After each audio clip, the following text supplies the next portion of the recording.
नमस्कार। आप सभी का बहुत बहुत स्वागत है संवाद विद तेज चौबे में। आज हम आ गए हैं सुजालपुर विधानसभा, जहां से भारतीय जनता पार्टी के प्रत्याशी शिक्षा मंत्री आदरणीय इंदर सिंह परमार जी हमारे साथ उपस्थित हैं। जी, आपका संवाद विद तेज चौबे में बहुत बहुत स्वागत है। सर्वप्रथम मैं यह प्रश्न आपसे पूछना चाहूंगा कि कैसा लग रहा है इस बार, किस प्रकार की फाइट है, किस प्रकार का इलेक्शन है? देखिए, पूरे मध्य प्रदेश में भारतीय जनता पार्टी की सरकार ने जो काम किए हैं, एक प्रकार से 2003 और 2023 के मध्य प्रदेश की जब हम तुलना करते हैं तो एक विकसित प्रदेश बनाने के लिए जो काम भारतीय जनता पार्टी की सरकार ने किया है, और इसके कारण से जनता भारतीय जनता पार्टी को पुनः सत्ता सौंपना चाहती है। और इसी प्रकार से सुजालपुर विधानसभा क्षेत्र में भी भारतीय जनता पार्टी की सरकार में ही विकास हुआ है, और आज बदला बदला सुजालपुर लगता है। यहाँ के जो इश्यूज है उनका को हम समाधान की ओर ले गए हैं, तो केवल भारतीय जनता पार्टी की सरकार में। एक और चीज जो आपने की जनता के बीच में, जन के बीच में, तो कहीं ना कहीं मैंने फील्ड पे पहुंचा और लोगों ने मुझसे बोला कि विकास की गंगा बह गई, घर पे रोडें पहुंच गई, सड़कें पहुंच गई, पानी पहुंच गया, सीएम राइस बन गए, सारे विकास हुए, लेकिन आदरणीय मंत्री जी का मिलन थोड़ा सा कम हुआ। आदरणीय मंत्री जी से समय का अभाव रहा, मंत्री जी से थोड़ा हम मिल नहीं पाए। या इस पे आप क्या कहना चाहेंगे? देखिए, स्वाभाविक रूप से मध्य प्रदेश का शिक्षा मंत्री होने के नाते भोपाल में विभाग के काम, पूरे प्रदेश भर की जनता के काम, और इस कारण से क्षेत्र के ग्रामीण क्षेत्र के दौरे कुछ कम हुए होंगे। लेकिन जिस व्यक्ति के पास कोई काम ही नहीं था, जिसको केवल शराब का बिजनेस बढ़ाना है, सब बिजनेस पर वो कब्जा करना चाहते हैं, ऐसे व्यक्ति को फुर्सत में था, इसलिए जनता के बीच में कभी कभार गए होंगे। लेकिन ये भी एक केवल झूठ फैलाने की कोशिश की जा रही है कि मैं जनता के बीच में नहीं रहा। कोरोना काल का मैंने उदाहरण दिया है। रात रात भर जग करके हम कोविड केयर सेंटर में सैकड़ों लोगों की जान बचाने में हमने अपने समय को दिया है। और ये सुजालपुर की जनता जानती है कि विपरीत जब संकट सुजालपुर की जनता पर आया, कौन आदमी जग रहा था और कौन अपने घर से नहीं निकल रहा था। कांग्रेस के लोग जिस प्रकार पूरे देश में घरों में बैठे थे, सुजालपुर विधानसभा क्षेत्र के भी कांग्रेस के नेता अपने घरों से बाहर निकल करके अपने बंधुओं की मदद के लिए नहीं आए थे, और केवल आए थे तो भारतीय जनता पार्टी का कार्यकर्ता के नाते हमारी टीम आई थी, मैं आया था, कार्यकर्ता आए थे, और सरकार के साथ मिल करके हमने हर संकट से निपटने का पूरा प्रयास किया था। इसलिए लोग जानबूझ करके एक योजित तरीके से इस प्रकार का भ्रम फैलाने की कोशिश कर रहे हैं। लेकिन मैं जनता से सीधा जुड़ा हूं, आम जनता मेरे पास आती है। रोज औसत 500 लोगों से मिलने का क्रम जब मैं सुजालपुर में आता था, तो चाहे अपने कार्यालय में मिलता था या कहीं चौपाल पर मिलता था। विकास यात्राओं के माध्यम से मैंने लगभग सभी गांवों को कवर किया था और विकास की चर्चा चौपालों पर की थी। इसलिए केवल चुनाव के समय एक भ्रम फैलाने की कोशिश की जा रही है।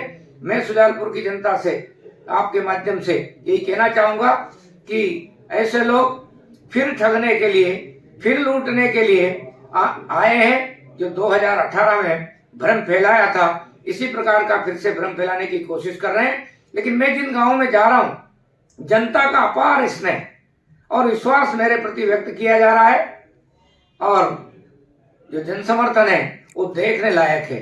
और जहां जहां मैं चला गया हूं, वहां के लोग, वहां की धारणाएं सब बदली हुई है, और भारतीय जनता पार्टी के साथ में लोग खड़े हो गए। जैसा कि आपने बड़ी बात कही, स्पष्टवादिता के लिए आप जाने जाते हैं, और कहीं ना कहीं यही छवि आपकी साफ स्वच्छ छवि जो है। आपने शिक्षा की बात की, आपने शराब की बात की, तो इसको मैं थोड़ा सा और हाईलाइट करके पूछना चाहूंगा कि एक और यही दावा किया जा रहा है कि आप अपने बच्चे के हाथ में शिक्षा देखना चाहते हैं, आप अपने बच्चे के हाथ में किताब देखना चाहते हैं या शराब देखना चाहते हैं। इस पे आप क्या कहेंगे? देखिए, मेरा जीवन तो भारतीय संस्कृति और परंपरा के लिए समर्पित है, और इसलिए मैं तो शिक्षा जैसे पवित्र कार्य को करने के लिए मुझे गर्व महसूस होता है। और जिस प्रकार की भारतीय जनता पार्टी का ध्येय है कि हम शिक्षा के माध्यम से भारत को फिर से विश्वगुरु बनाएंगे, और बच्चों के हाथ में ज्ञान की किताबें होगी, क्योंकि भारत अपनी परंपरा में ज्ञान में उस शक्ति का संकल्प लेता आया है और उस ज्ञान में उस शक्ति का संकल्प शिक्षा से पूरा करने का संकल्प हमने लिया है। आज जिस प्रकार से शराब की चर्चा हो रही है, कांग्रेस पार्टी हर बच्चों के हाथ में, हर युवा के हाथ में शराब की बाटल देने की कोशिश कर रहे हैं। लेकिन मैं कहना चाहता हूं कि आप अपने राजनीतिक स्वार्थों के कारण से अपने बच्चों के भविष्य को बर्बाद मत करिए, क्योंकि यदि आज चुनाव के कारण से आप शराब पिलाएंगे, चुनाव के समय आप पैसा बांटेंगे, तो निश्चित रूप से जो एक श्रेष्ठ नागरिक बनने वाला हमारा युवा है उसके मन में भटकाव आएगा। लेकिन मुझे विश्वास है युवा सब समझदार है और इस विश्वास के साथ कि देश के लिए और समाज के लिए क्या श्रेष्ठ है वो अपना निर्णय स्वयं करने वाला है। अभी एक बड़ा मुद्दा काफी जन आक्रोश रहा, 51,000 भर्ती की डिमांड हुई। 51,000 भर्ती के लिए काफी छात्र छात्राओं ने उस पर आंदोलन किया, इसके ऊपर आप क्या कहें? देखिए, मध्य प्रदेश में हमने 1.5 वर्ष में 50,000 से ज्यादा शिक्षकों के हम भर्ती कर चुके हैं और हमने जो 15-20 साल से काम पेंडिंग पड़ा था शिक्षकों का, उनको उच्च प्रभार देकर के जो प्रमोशन की उनकी लंबे समय की लंबित मांग थी उसका हमने निराकरण किया है। हमने अतिथि शिक्षकों के लिए भी बड़ा निर्णय किया है और उनका वेतन बढ़ाने का काम किया है। उनको आगामी परीक्षा में 50% एक प्रकार से आरक्षण देने का बात हमने कही है और निर्णय किया है।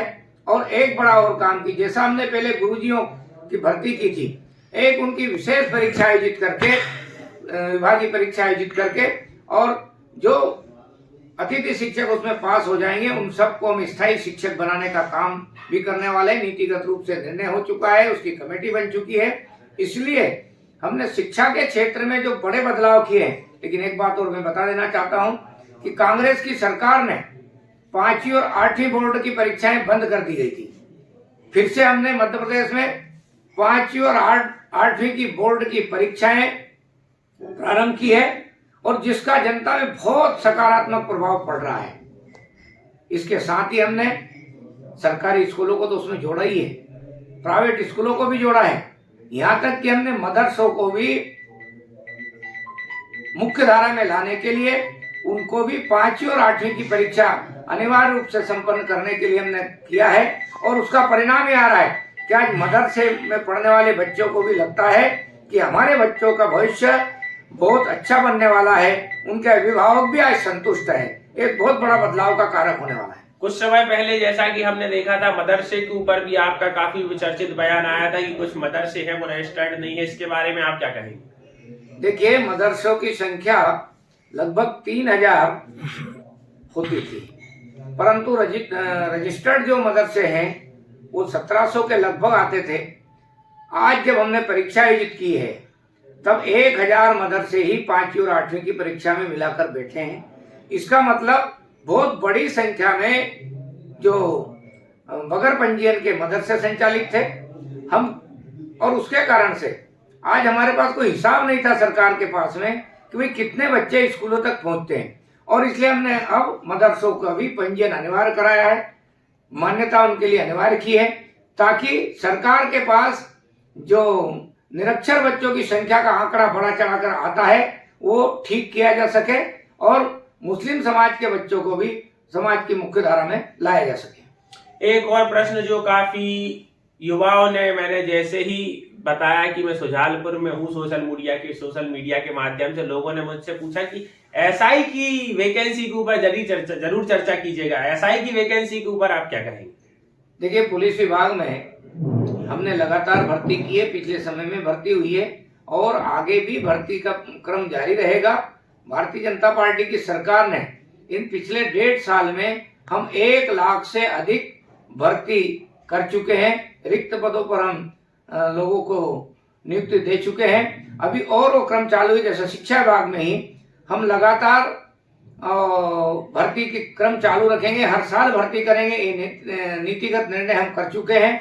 इसी प्रकार से पुलिस विभाग की भी जो भर्तियां हैं वो भी निरंतर मध्य प्रदेश में जारी रहेगी। जैसा कि आप सभी जानते हैं, 2 दिन से मैं इस क्षेत्र में कार्य कर रहा हूं और कहीं ना कहीं लोगों से भी मुझे फीडबैक मिला है कि कार्य संपूर्ण हुए हैं। लेकिन एक और चीज यहाँ पे सुनने में आ रही है, आदरणीय मंत्री जी लोग बोल रहे हैं कि पिछली बार जो वोटों का अंतर रह गया था वो काफी कम रह गया था, इस बार इस पे आप क्या कहना चाहेंगे? देखिए, पिछली बार जब चुनाव हुए थे उस समय कांग्रेस ने 2 झूठ फैलाए थे। किसानों के बीच में झूठ फैलाया था 2 लाख रुपए कर्ज माफी का, युवा साथियों के बीच में भ्रम फैलाया था 4,000 रुपए बेरोजगारी भत्ता देने का, और ऐसे झूठ का जो पुलंदा उन्होंने घोषित किया था। और बाद में उनकी सरकार कुछ सीटों के कारण बन गई थी। उनकी सरकार बनते ही उन्होंने एक भी काम प्रारंभ ही नहीं किया, पूरा की तो बात अलग है। और जो भारतीय जनता पार्टी की सरकार ने गरीब कल्याण की योजनाएं प्रारंभ की थी, उन योजनाओं को भी उल्टा बंद कर दिया गया। इसलिए कांग्रेस की छवि जनता के बीच में नकारात्मक है।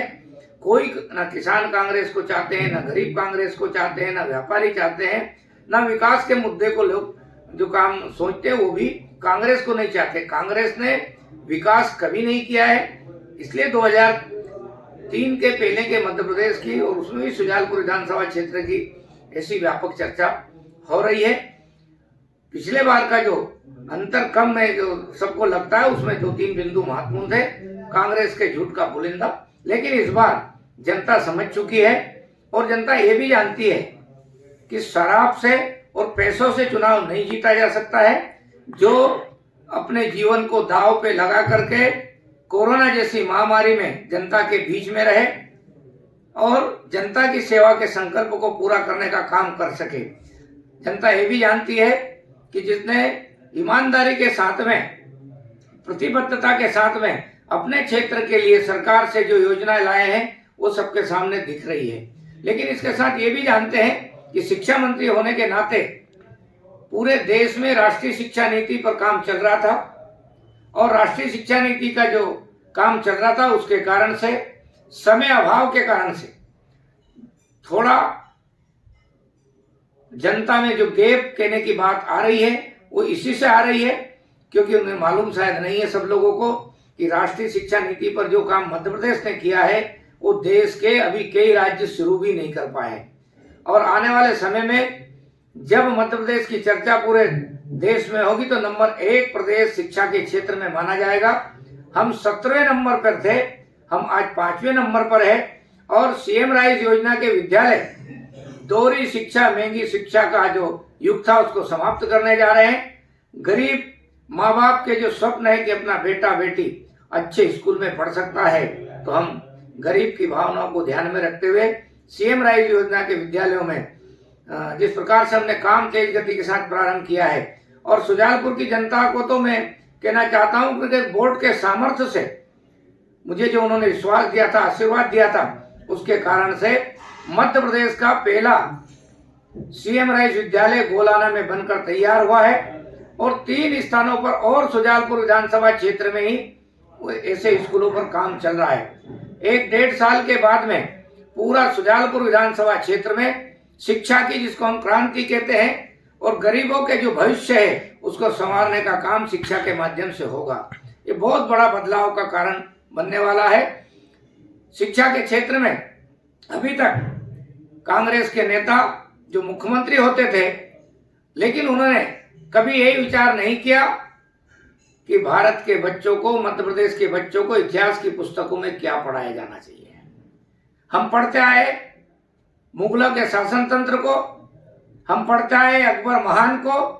किसी ने महाराणा प्रताप को बखान करने की कोशिश नहीं की, उनके शौर्य और पराक्रम की इतिहास के पन्नों से हटा दिया गया। फिर से हम भारत के सही इतिहास को और भारत की जो ज्ञान परंपरा है, जिसमें वेद है, गीता है, रामायण है, महाभारत है, उपनिषद है, उस ज्ञान परंपरा को भी हम फिर से शिक्षा के मंदिरों में प्रारंभ करने जा रहे हैं। क्योंकि भारत अपनी शिक्षा पद्धति के माध्यम से कभी भी सुगुरु होता था, लेकिन अंग्रेजों ने उस शिक्षा पद्धति को नष्ट किया था, बर्बाद किया था।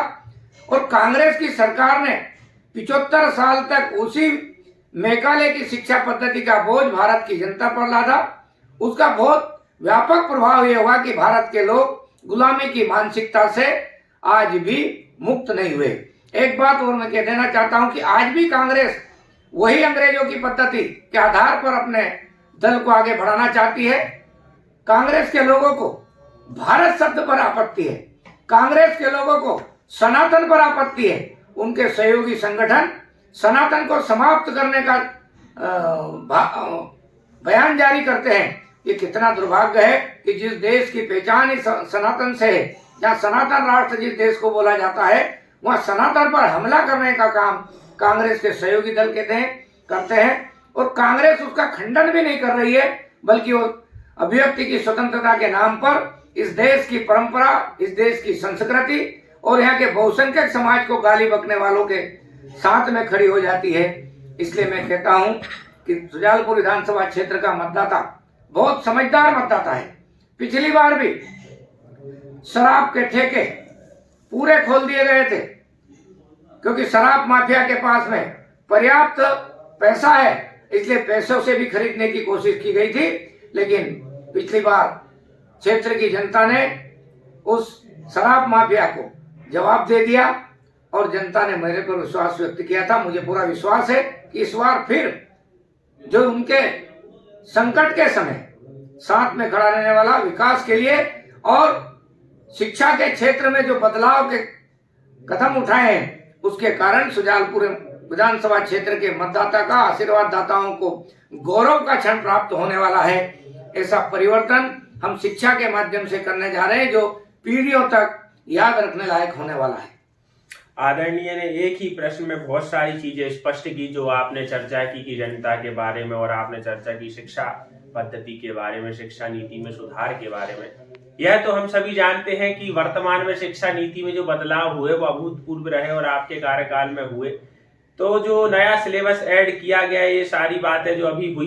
एक और इंदौर में एक बड़ा प्रश्न और बड़ा मुद्दा भी सामने आया कि राम मंदिर के जो होर्डिंग लगे उसके ऊपर कांग्रेस ने निर्वाचन आयोग को शिकायत की। इसके ऊपर आप क्या कहेंगे? देखिए, कांग्रेस की केवल आज का विचार नहीं है। कांग्रेस पार्टी में ये जो मिस्टेक है, पंडित जवाहरलाल नेहरू के समय से है। नेहरू का विजन इस देश को सनातन राष्ट्र मानने का नहीं रहा है। नेहरू का विजन इस देश को और यहाँ की सभ्यता को पुरानी सभ्यता मानने का नहीं रहा है, और इसके कारण पूरी कांग्रेस आज भी भ्रम में है। हाँ, ये बात जरूर है, बीच बीच में कोई देशभक्त लोग कांग्रेस में सम्मिलित हो जाते हैं, जब वो ठीक करने की कोशिश की है लोगों ने, लेकिन फिर कांग्रेस आज उसी पतन के स्थान पर पहुंच चुकी है।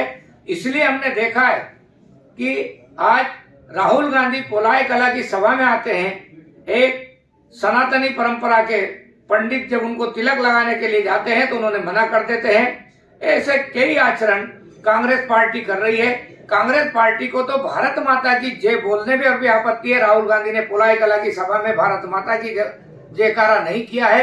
एक प्रकार से कांग्रेस और अंग्रेज, इन दोनों में बहुत आपस के संबंध दिखते हैं, मिलाप दिखते हैं, क्योंकि जो सोनिया गांधी जी है, इनका जो मूल है वो भारतीय दृष्टिकोण के आधार पर नहीं है। इसलिए विशुद्ध रूप से एक निश्चित योजना के तहत भारत में भ्रम फैलाने की कोशिश करते हैं। इसलिए राम मंदिर का विरोध किया, आज वो होर्डिंग का विरोध कर रहे हैं। उन्होंने कश्मीर में जिस प्रकार की बर्बादी की थी, भारतीय जनता पार्टी की सरकार ने 370 धारा को समाप्त करने का काम किया है। और देश में हमारे जितने भी धार्मिक स्थान हैं, जो हमारे संस्कृति के प्रतीक है, उन सब का फिर से वैभव लौटाने का काम भारतीय जनता पार्टी की सरकार, नरेंद्र मोदी जी की सरकार कर रही है। मध्य प्रदेश में भी हमने ऐसे हमारे धार्मिक स्थलों की पवित्रता को स्थापित करते हुए उनका वैभवता देने का काम कर रहे हैं। निश्चित रूप से कांग्रेस को डर लगता है, लेकिन कांग्रेस तुष्टीकरण की नीति पर चल रही है,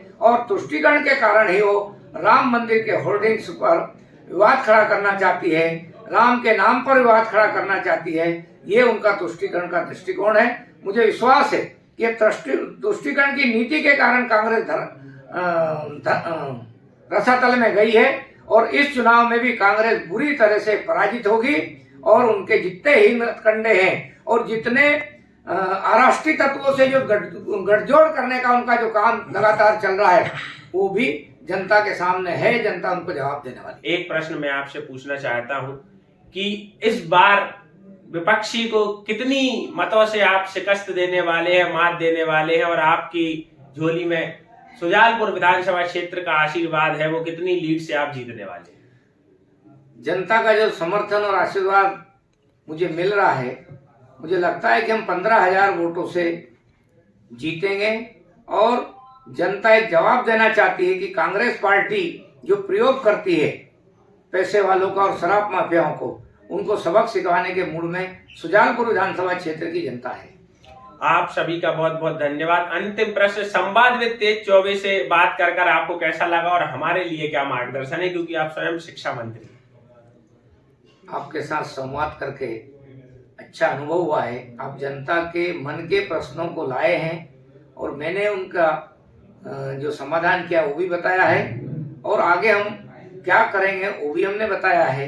मैं तो यही कहूँगा कि आप लोग प्रबोधन का काम कर रहे हैं, निरंतर समाज में जा रहे हैं, और मैं समझता हूँ ये बहुत बड़ा दायित्व मीडिया जगत का है कि समाज में सही तथ्य पहुँचे, सही बात पहुँचे, और समाज के भी सही प्रश्न समाधान की ओर जाए। उसके लिए आपका प्रयास सराहनीय है। मैं आप सभी लोगों को सुनिश्चित करना चाहता हूं और आप सभी लोगों के सामने ऑन कैमरा वादा ले रहा हूं कि चुनाव परिणाम के बाद सुनिश्चित, यदि जीत सुनिश्चित होकर यहां से पुनः यदि विजय होते और आदरणीय मंत्री जी की विजय होती है, तो एक बार पुनः आपका समय हम लेना चाहेंगे और फिर बहुत सारे मुद्दों के ऊपर हम पुनः चर्चा करना चाहेंगे। बिल्कुल, चुनाव के बाद हम और जनता के इश्यू पर चर्चा करेंगे, संवाद करेंगे। लगातार जनता के प्रश्नों का समाधान करना एक प्रकार से भारतीय जनता पार्टी की सरकार बनने के बाद ही हम, चाहे देश में राम जन्मभूमि का स्थान का विषय हो, चाहे कश्मीर में 370 धारा का विषय हो, ऐसे कई समाधान करने का काम भारतीय जनता पार्टी की सरकार ने नरेंद्र मोदी जी के नेतृत्व में किया है। और मध्य प्रदेश में शिवराज सिंह जी चौहान के नेतृत्व में हम समाधान करने वाली पार्टी बन चुके हैं। इसी प्रकार से सुजालपुर विधानसभा क्षेत्र की जनता ने भी पिछले समय में मुझ पर विश्वास व्यक्त किया था। यहाँ के बड़े बड़े इश्यूओं को हमने समाधान की ओर ले गए हैं। यहाँ हमारी रेलवे के ऊपर बड़ा जाम रहता था, आज उसका ओवर ब्रिज का जो स्वीकृति की गई, उससे आने वाले समय में हमको उससे निजात मिलेगी। यहाँ पानी तो है, लेकिन रोज हम पानी सुजालपुर के लोगों को नहीं दे पाते थे। सुजालपुर में अब हम इतनी टंकियों का निर्माण काम चालू हो गया है ताकि भविष्य में सुजालपुर को हम रोज पानी दे सकें। और बड़ी बात, सुजालपुर सिटी और मंडी 2 बसावटों के बीच से नदी निकलती है, जिसमें दोनों जगह का गंदा पानी जाता है और जाकर के नेवज में मिलता है। और नेवज में जो हमारा जल पानी का जो डैम है, उसके माध्यम से वापस जनता को वही गंदा पानी मिलता था। हमने उसके लिए फिल्टर प्लांट लगा करके और शुद्ध जल देने का जो काम है उसको हम पूरा करने वाले हैं। अब गंदा पानी पेयजल में मिल ही नहीं पाएगा। इस प्रकार की हमने बहुत व्यापक योजनाएं बनाई है। यहाँ का प्रसिद्ध जटाशंकर महादेव मंदिर, उसको और अच्छा डेवलप कैसे करें, और सिटी से मंडी के बीच में वैकल्पिक मार्ग भी स्वीकृत कराया गया है, जिसका भूमि पूजन हमारे प्रदेश के यशस्वी मुख्यमंत्री जी ने वर्चुअल किया है। आने वाले समय में सुजालपुर में जो कुछ और काम जो छूटे थे, उन सब कामों को हम समाधान की ओर, नया बस स्टैंड का निर्माण होने वाला है, नया अस्पताल का निर्माण होने वाला है। एक प्रकार से 1.5-2 साल बाद जब ये सब काम पूर्ण होंगे, मध्य प्रदेश में सुजालपुर की पहचान अलग दिखने लगेगी। 7 तारीख को योगी जी यहाँ पर आने वाले हैं, इसके बारे में आप क्या कहना चाहेंगे? योगी जी हमारे देश में मोदी जी के बाद में उनका नाम स्टार प्रचारकों में सबसे ऊपर होता है, और इसलिए योगी जी की सभा सुजालपुर में आयोजित हो रही है 7 तारीख को। और जिस प्रकार से कांग्रेस पार्टी ने सनातन को समाप्त करने वालों के साथ गठजोड़ किया है, योगी जी सनातन के प्रतीक है, सुशासन के प्रतीक है, और गुंडे बदमाशों को सबक सिखाने वाले श्रेष्ठ मुख्यमंत्री के रूप में सबके बीच में उनकी पहचान है। निश्चित रूप से जब योगी जी आएंगे, सुजालपुर की जनता योगी जी के आह्वान पर 100% भारतीय जनता पार्टी के में मतदान करने का निर्णय करेगी। बहुत बहुत धन्यवाद। आप देख रहे थे संवाद विद तेज चौबे।